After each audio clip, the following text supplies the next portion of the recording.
आइपुगेछ कान्छा यस एक हप्ता के अरे बिताउनु कति गाह्रो पर्यो के मलाई त त्यस्तो माया लाग्छ है कति माया लाग्छ म त मेरो कान्छालाई कति मिस गर्छु म थ्याङ्क यू लु तपाईँको टेलिफोन नहेर्नु न यो के अरे मलाई हेर्नु न बरु माया गर्नु लु कान्छीलाई माया गर्नु एक हप्ता बिताउनु कति गाह्रो लाग्छ मैले मेरो कान्छाले पर्खिनु कान्छाको तपाईँले कस्तो लाग्छ भन्नु न कस्तो फिल लाग्यो मेरो कोठामा आउँदाखेरि तपाईँलाई सरप्राइजै भयो नि हजुर सरप्राइज भयो अमन सरप्राइज भयो अरे मेरो कान्छालाई जहिले पनि मेरो तर्फबाट मिस के अरे माया लाग्छ के कान्छा अलिकति उता बस्नु न मेरो खुट्टै दुख्यो अलिकति गफ गरौँ के अनि म त यी ड्युटीबाट भर्खरै आइपुगेँ अनि कान्छा तपाईँले कस्तो फिल लाग्यो त मेरो रुममा आउँदाखेरि बिन्दास खुसी लाग्यो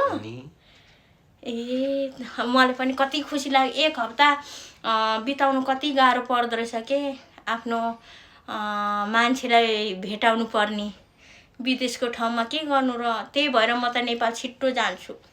म त अनि कान्छाको काखमा यसरी सुति बस्छु अनि माया गर्नुहुन्छ भन्नु न कान्छालाई पो माया गर्नु पर्यो त कहाँ हो हामी चाहिँ म त माया छ नि तपाईँकोबाट ए हो र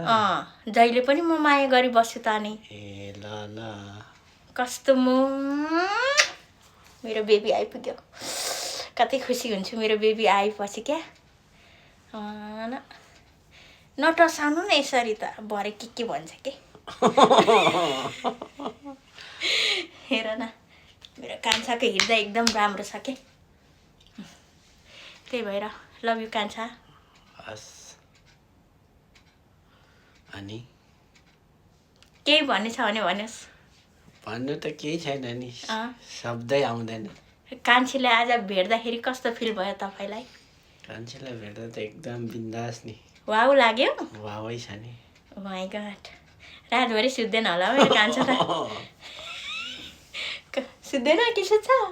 अनि के गर्छ त जस्तो लाग्छ खोइ मेरो विचारमा चाहिँ खोइ जस्तै लाग्छ रमजान पनि छ हैन के कसो रमजान त सिद्धियो नि त नि भरे आइहाल्छ नि भोलि रमजान बाई बाई ल बाई बाई मिस यु सबलाई